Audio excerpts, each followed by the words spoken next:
Part 1. You'll hear a head teacher and a teacher discussing a school camping trip. First, you have some time to look at questions 1 to 5.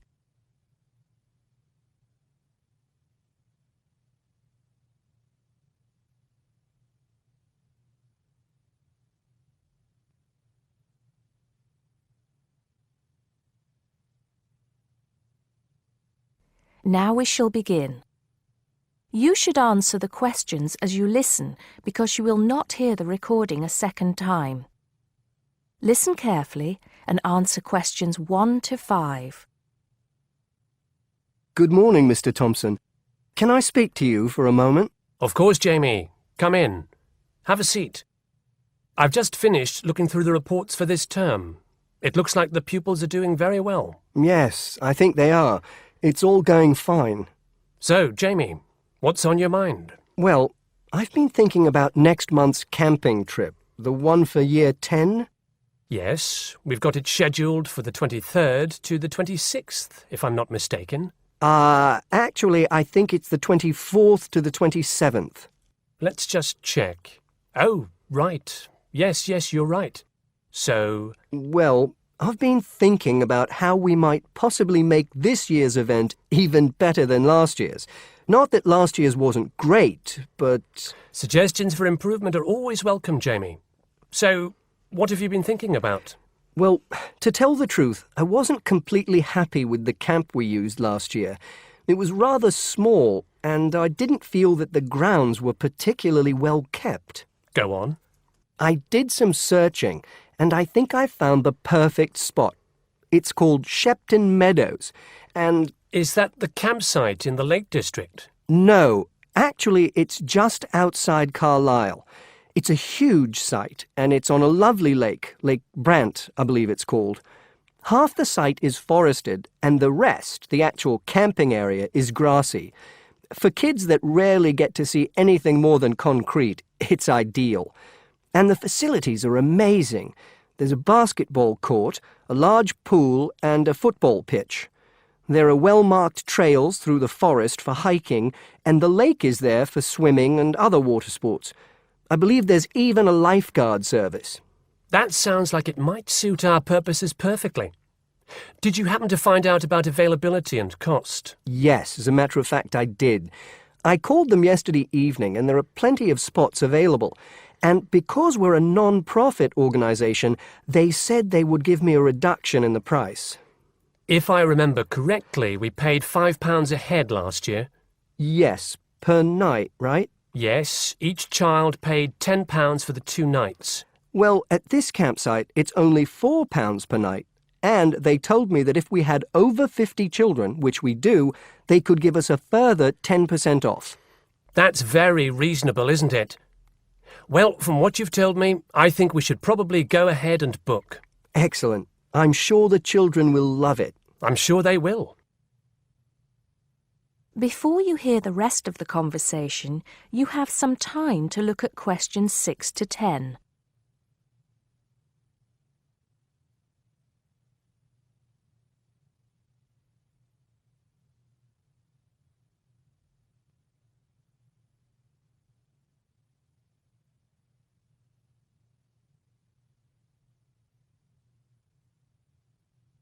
Now listen and answer questions 6 to 10. Now, Jamie, have you given any thought to an itinerary by any chance? As a matter of fact, I have. Wait 1 second. Yes, here it is. I've made a few notes. Okay, so, now, these are just ideas, of course. Yes, go on. Let's hear what you've got. Right. We time it so that we arrive at the camp around 7 on Friday evening. It'll still be light then, and we'll have plenty of time to set up camp and get ourselves settled in.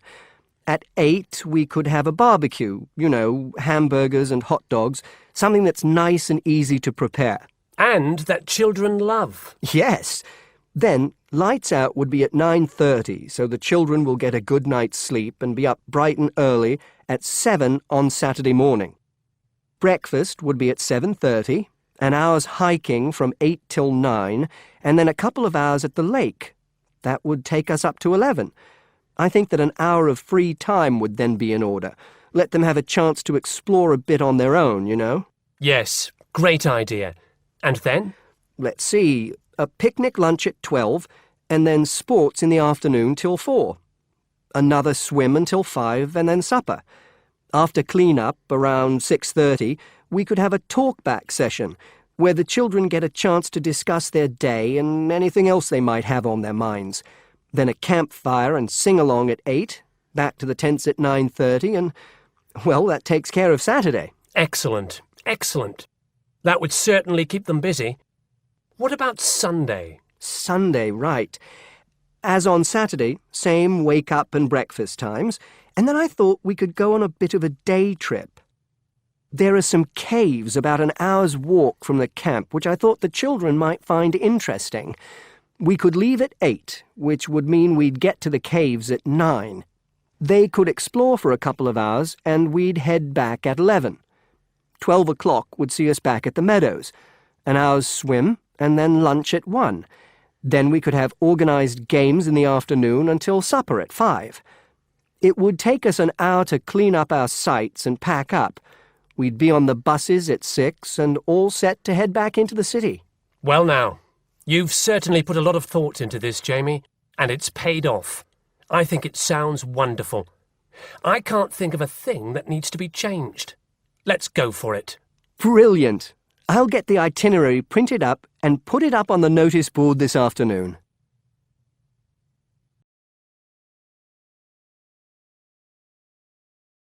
That is the end of part 1. You now have half a minute to check your answers.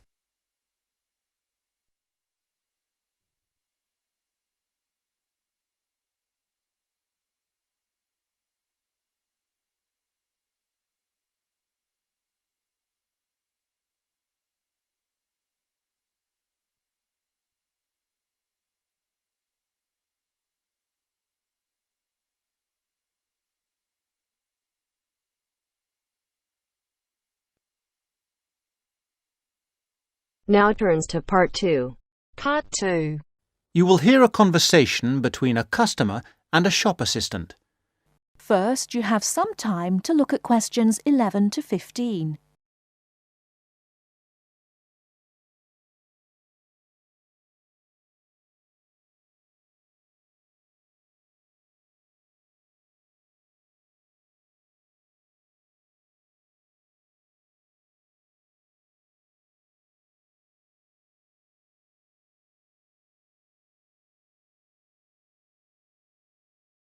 Now, listen carefully and answer questions 11 to 15.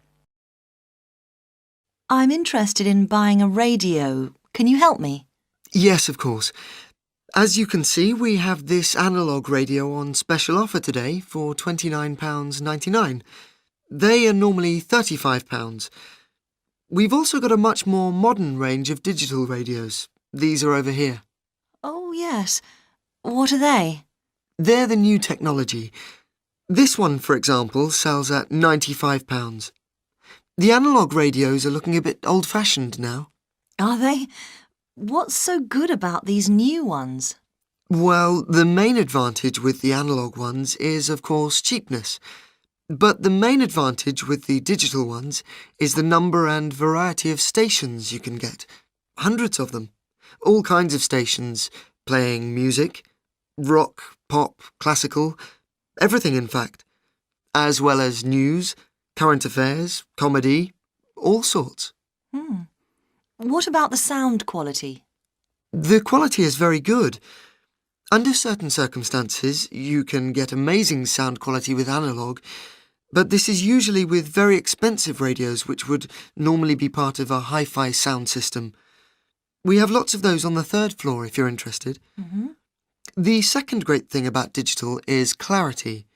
You get no interference. Well, less interference than with analogue. You get a very clear and clean sound. Well, I want a radio for the flat I share with 3 other friends of mine. Well, you want something that will last. The analogues come with a 1-year guarantee, but the digitals have a 2-year guarantee, which is extendable to 3 years if you pay an extra £26. The main disadvantage with analogue is that it will be turned off in a few years. We don't know exactly when, but sometime. But what about the batteries? I've heard that they use a lot of batteries. That probably is the one disadvantage of the digital radios. The battery life is not very long, but they all come with rechargeable batteries, which really solves the problem. Before you hear the rest of the talk, you have some time to look at questions 16 to 20.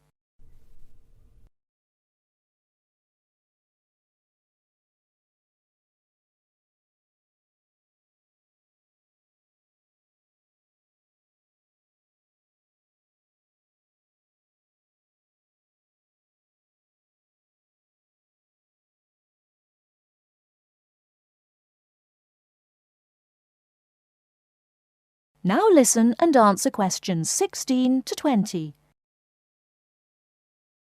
So, how would you like to pay? Cash. I wondered if you had a Robson's store card? Do you know, I think I do. Here we are. Oh my goodness, I haven't seen one of those for a long time. Those are the old value cards. Now you can get a super value card, which is even better value. Really? I don't know what to do.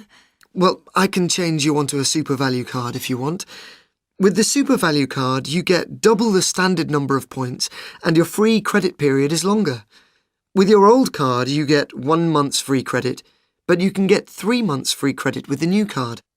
The interest rate is a bit higher at 22.5% rather than 18.5%, but if you're careful, you don't have to pay interest at all. Well, I'm not sure about that. It seems better in some ways. Can I continue to use my old card? You certainly can, until they withdraw them, which I'm sure they will before too long. But with the super value card, there are special card holder only days, 2 per month, compared with 1 per month with the old card. I see. My old card gave me free delivery too. That's right, free delivery within 20 miles. The super value card gives you free delivery up to 50 miles. Well, that sounds good. I think the old card was free too. With the super value, there is an initial fee of just £12, and then it's very good value. I think I'll pay cash. Very good, madam. That is the end of part 2. You now have half a minute to check your answers.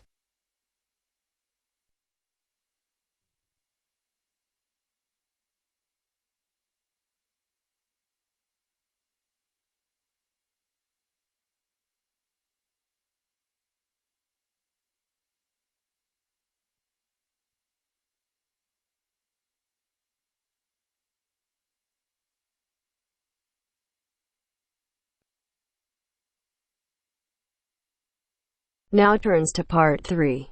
Part 3. You will hear a conversation between a tutor and 2 students, Amanda and Jake. First, you have some time to look at questions 21 to 25.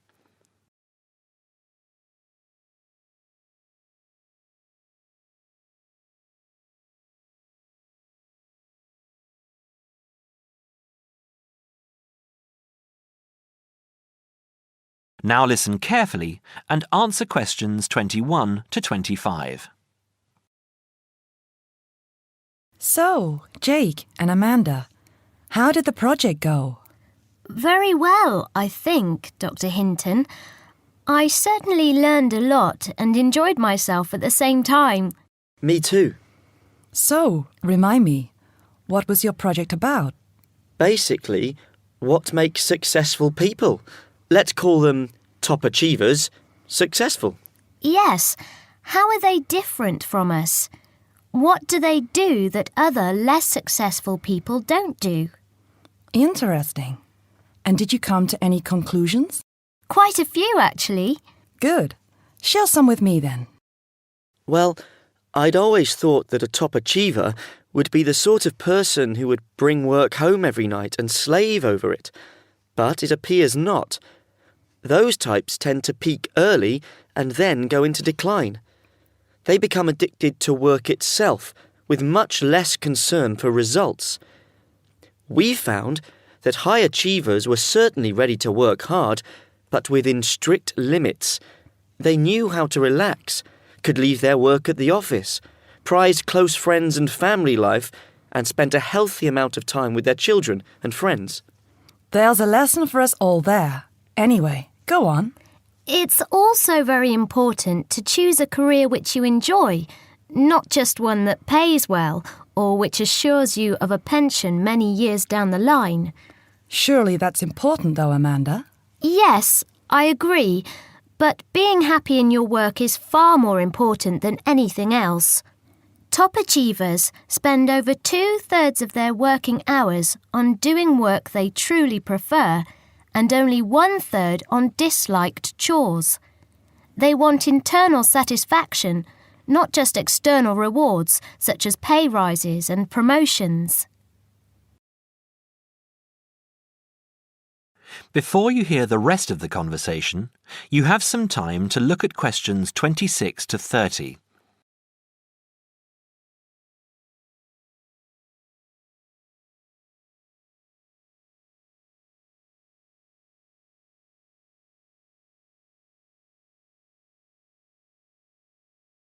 Now, listen and answer questions 26 to 30. Actually, in the end, they often have both, because they enjoy what they are doing, so their work is better and their rewards higher. Yes, Jake, that certainly makes sense. Now, can I ask you something? Do high achievers, as you call them, take many risks? Yes and no. I interviewed one business executive who told me he was able to take risks because he carefully considered how he could salvage the situation if it all went wrong. He imagined the worst that could happen, and if he could live with that, he went ahead. If not, he didn't take the chance. Other people prefer to stay in what I heard described as the comfort zone setting for security, even if it means settling for mediocrity and boredom too. Would you call top achievers perfectionists? Contrary to what I expected, no, I wouldn't. We came to the conclusion that a lot of ambitious and hard-working people are so obsessed with perfection that they actually turn out very little work. I happen to know a university teacher, a friend of my mother's, who has spent over 10 years preparing a study about a playwright. She is so worried that she has missed something, she still hasn't sent the manuscript to a publisher. Meanwhile, the playwright, who was at the height of his fame when the project began, has faded from public view. The woman's study, even if finally published, will interest few people. So, what has this got to do with top achievers? Well, top achievers are almost always free of the compulsion to be perfect. They don't think of their mistakes as failures. Instead, they learn from them, so they can do better next time. Well, would you call them competitive? High performers focus more on bettering their own previous efforts than on beating competitors. In fact, we, came to the conclusion that worrying too much about competitors' abilities and possible superiority can be self-defeating. Yes, and we found that top achievers tend to be team players rather than loners. They recognise that groups can solve certain complicated problems better than individuals and are eager to let other people do part of the work. Yes, loners, who are often over-concerned about rivals, can't delegate important work or decision-making. Their performance is limited because they must do everything themselves. Well, it looks as if you two have done a thorough job and learned something into the bargain too. Now, there are just a couple of points I'd like to clarify with you. That is the end of part 3. You now have half a minute to check your answers.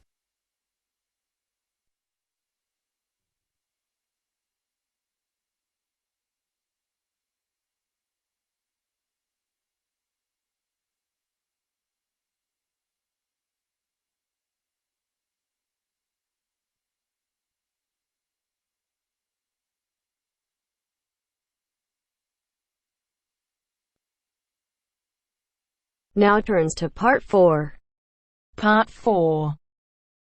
First, you have some time to look at questions 31 to 40.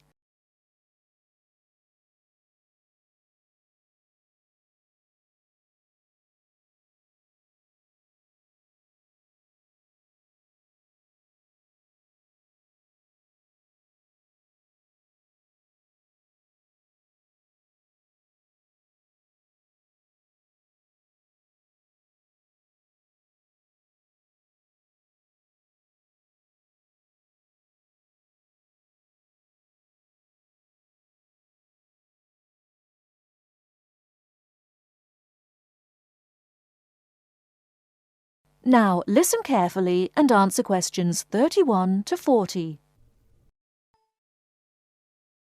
Good afternoon, everybody. My name is Sally Miller, and I'm here to offer you some advice on legal matters whilst you are studying at this university. Happily, most international students complete their courses without running into any serious legal problems. But if you do find yourself involved in a legal dispute of any kind, ask for help. There are two options. First, contact the students' union or welfare officer. Even if they cannot help you directly, they should be able to advise you where to go for help. The second possibility is to contact the Citizens Advice Bureau in your area. You can find them in the local telephone directory. They will be able to recommend a solicitor if you need one, and tell you if there is a local law centre providing free legal advice.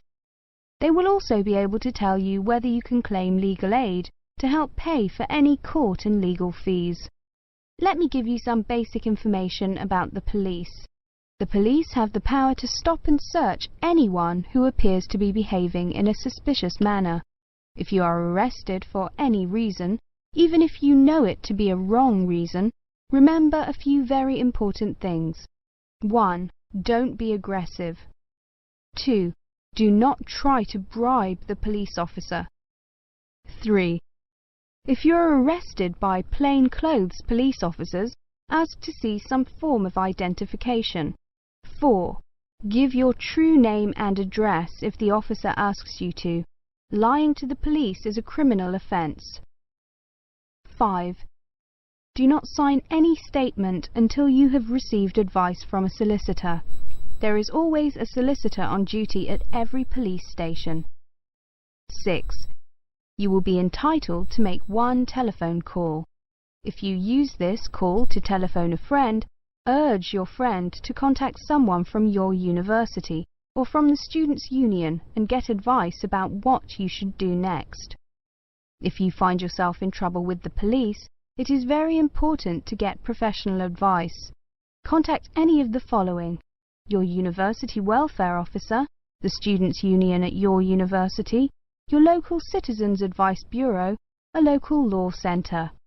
If you are found guilty of an offence, it could seriously damage your position as an international student, so be sure to ask for help as early in the process as possible. Remember, obey the local laws. The laws here may not be quite the same as in your own country. Here are a few examples of actions that are illegal here. It is against the law to possess offensive weapons. For example, knives, guns, chemical sprays used for personal defense. Even women are not allowed to carry sprays or other deterrents to protect themselves against possible assault, except for rape alarms. Possess or supply hard or soft drugs. Disturb the peace. This is called disorderly conduct. This means that you can be arrested for being too noisy or rowdy. A few words about drinking. In this country, it is perfectly acceptable for adults to drink alcohol in moderate amounts. For many people, drinking is an established part of their social life. Going out for a drink is how they relax or spend time with friends. If you go to a party or visit people at home in the evening, your host will probably offer you a drink. Often a lot of university social life can revolve around drinking, especially for undergraduates. Do not be surprised if people arrange to meet in a bar, or if events are held in a pub. But you are not obliged to drink alcohol if you do not want to, even if you are in a pub or at a party where everyone else is drinking. You can always ask for a non-alcoholic drink instead. And if you feel uncomfortable going to places that serve alcohol, explain this to your friends. There are lots of other places where you can meet. If you do choose to drink, remember that you should never drive a motor vehicle after drinking alcohol. It is dangerous, and the police can impose serious penalties on you. Also, remember that being drunk in public is not acceptable either, and the police can arrest you for it. Drugs and alcohol can cause serious problems. Let me repeat that in this country it is illegal to use drugs, except under medical supervision. But if you do use illegal drugs and you develop a problem, there are organisations you can contact. Contact your students' union or your student counsellor. Anyone over 18 years old can legally buy and consume alcoholic drinks in this country. But if you think you might be drinking too much, get help and advice from your student counsellor or your doctor. Again, there are special organisations that can help you with drug and alcohol problems. Contact them.